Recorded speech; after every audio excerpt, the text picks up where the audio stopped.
Hey everyone, and welcome to Already Cancelled. I'm Peter, that is Connor, and we are going to talk about Star Trek, the original series, Season 2, Episode 3. It's called The Changeling. Full spoilers for the episode as always. So, this is an episode about a AI robot thingamajig that is in space, they find, and brings on board, and seems to want to kill anyone who he deems as imperfect, which is, well, everyone, because he's a robot and no one's perfect. It's actually quite a dark start to the episode because you realise that he has just committed genocide and killed 4 billion people. Yeah, it's kind of up there. It's pretty extreme. Which actually makes the ending of the episode really weird because, after everything's dealt with at the end and we have that, the classic ending scene in the bridge where they have a little joke or something. Like, Kirk's having a proper good little joke. And the joke itself is pretty decent, but... But 4 billion people did just die. Yeah, 4 billion people just died. There was just a holocaust of epic proportions. It was 3 planets full of people all just died, and you're cracking a little joke at the end of the episode. It just felt a bit weird. Weird. It's very Kirk, isn't it? Yeah. Not to say that I didn't like the episode. I thought the episode was pretty decent. Yeah, it's not bad. Some fun ideas in there. You have this robot nomad who, comes across a ship. At first, like, they see it out in space and they try to shoot him and whatnot, and eventually comes in and like they track it back. Like Spock's like looking at the history and stuff. Oh, it was a probe that went out in the early 2000s to look for soil and kind of things like that and sort of prep for colonization later on. Yeah. But it basically what we find out is that later on is that it encountered an alien robot of some kind that it merged with, and it corrupted it into the state where it's now looking for the perfect life forms, and anyone who's not perfect, anyone who's seen as an error, which is all living things, because we all have faults, he wants to kill. In fact, the only reason why he doesn't just kill everyone in the Enterprise right away is because Kirk's name is very similar to the person who made him. And because of that, he sees Kirk as his creator, and therefore does listen to his commands up until a point. Yes. Yeah. So that's the episode. How did you feel? Give me your thoughts and feelings. I liked Nomad, so it was kind of interesting. Mm-hmm. I thought some of the stuff that he the way people reacted was kind of strange. Like the stuff with Uhura and stuff like that. I don't know. Some of it didn't quite work for me, but the ideological debate kind of thing that went on between him and the crew was fun. Yeah, okay. The thing about because so Scotty gets killed, right?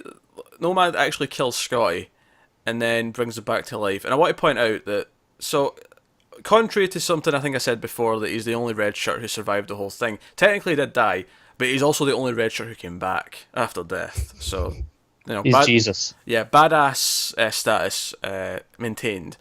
But Uhura's got a really weird thing. So he wipes Uhura's mind because he hears her singing and thinks that's strange. Like what? And he looks into her head and he's like, "Oh, it's chaotic in there." And Naila's obviously trying to explain, "No, she's a person. You can't just do that." But he's like, "No, it's chaotic. Like thoughts and feelings and whatnot." And so Uhura's basically been mind wiped. And it's like, okay, there's nothing actually wrong with her, but all her knowledge is gone. She has to be re-educated. So we see her like, and again, it's played for laughs, which is kind of weird, where she's trying to read different words, and she reads blue, and she's like, bluey? Bluey? Yeah. And it's like this little funny moment, and I'm like, I don't know, you're making kind of light of this, because I feel like, at the end of the episode when, like, McCoy's explaining to Kirk, he's like, oh, she's up to college level now, she should be back on duty within a week. What, really? She's relearning everything she learned in her entire life? Do you know what? Yeah, it kind of, for me, that like really undermined Uhura. I was like, isn't she meant to be like really good at what she does to be on the Enterprise like this? And it's just like, nah, I'll take her a week. It's cool. The only way I can see it kind of working and not being a slap in the face to her and just kind of lazy is it's not so much. It's more that she's rekindling everything she's deep down still knows. Right, Like, but that doesn't play with what Nomad says. no, he says she's been wiped completely. Right. And this is the funny thing is next episode I have no doubt that Uhura will just be acting as if nothing's ever happened to her. She'll just Of be the course. same old Uhura. I think that was a really weird choice in this episode. It does undermine her, and it feels so easy and cheap that. Right, like the Scotty one I quite like because it's like, that's showing Nomad's capabilities, like it's showing, that he can he can just bring people back. There's like you get towards the end, and there's like we could use Nomad. Like there's potential, but they obviously they make the call that too dangerous, obviously. Yeah, yeah. But like that stuff with Scotty does set that up. It just shows you just how useful he could be. But then the stuff with Uhura, I don't get it. Nah, it's strange. I think there's maybe some commentary on in this episode, maybe about fascism, because there's the whole thing where Spock is trying to communicate with it. It's not working, so he wants to mind meld, and Yeah, Kirk makes Nomad agree to it, the robot, and so he sort of mind melds and he's like talking in the robotic voice and saying what I he's think his saying. acting there is fantastic. It's pretty good, yeah. And it keeps going, but eventually it's like, wait a minute, the robot seems to be taking control of him more than anything else now. And like even once he lets go, he's still like saying stuff in a robotic voice, and he's being consumed by it.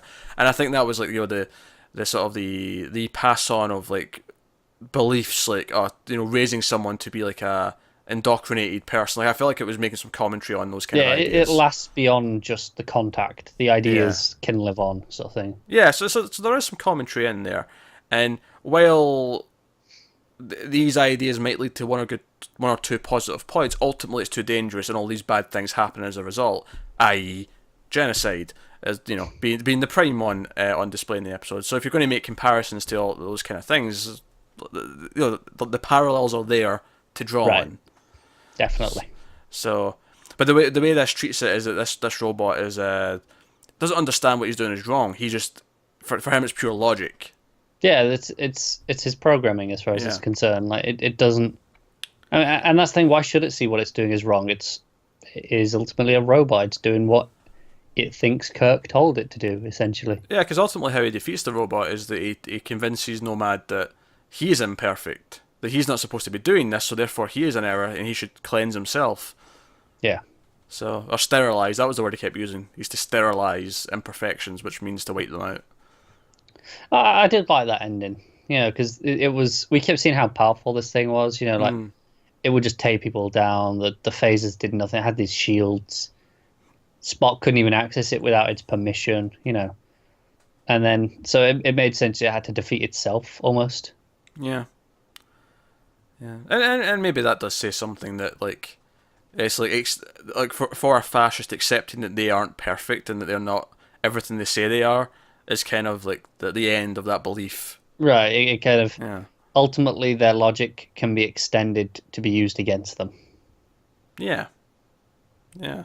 I mean, after all, like Hitler's whole thing, he wanted everyone to have like blonde hair, be tall, and have blue eyes, and be German, and he was an Austrian with brown hair, brown eyes, and like so, Yeah. and he was Right. short as Exactly. well. So like, It's like the Hitler parallels are very very easy in this episode.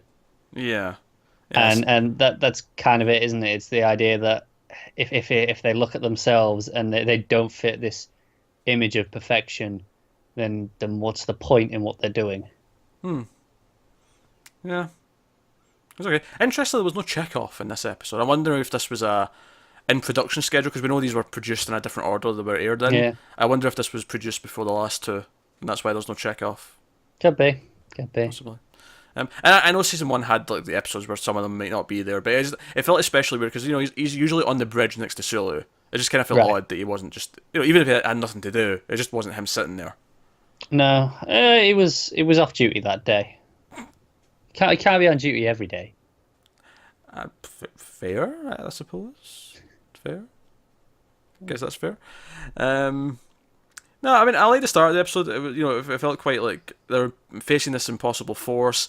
I like the kind of mystery at the start where he's like, "Yeah, there's no life readings on this sector, but that's impossible. There's 4 billion people down there."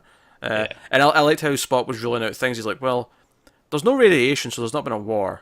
They contacted just a week ago, so it can't be this thing and it can't be that thing." Like he ruled out a bunch of things. It's just reading it as if there's no one there, which makes no sense. Like I like the mystery building at the start, so that was Yeah, pretty and good. then even when they encounter it, it's like there's something out there. It's Barris, and it's like, but it's only a meter wide, but it weighs like 500 kilos or whatever it was. And it's like, what is this thing?